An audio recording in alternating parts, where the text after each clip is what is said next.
来关心台东这个地方的小新，这个学校内面的便所壁差不多都是白色的，看起来拢同款同款。要不伫台东这个大王国中壁都无同款啊。就是讲壁有真侪水疗茶以外，这个洗手台佫用这个石头打造的，真有原住民的风格。因为当地是以排湾族的人是上济占多数，所以讲便所嘛以小勇士甲部落的姑娘做分边来分查甫的甲查某的。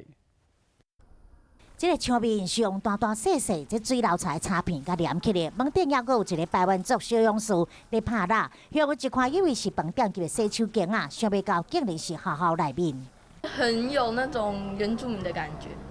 真的好，我比较想要上厕所。发挥出我们那个排湾族啊各个族群的那个优点。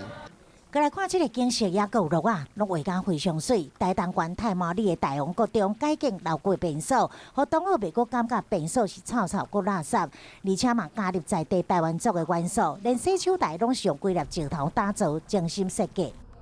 很多的手做的东西，像镜子啦，旁边的一种漂流木的感觉，还有里头的一些包括壁画啦。 跳脱传统的思维，无挂一公灯，改用大型的电话球啊，天棚顶面嘛有挂这个画布，互飞蛾甲山猪，也阁有花陪同学做伙来解放。规个洗手间啊，就亲像一个艺术展示，嘛，互这个便所加一寡趣味。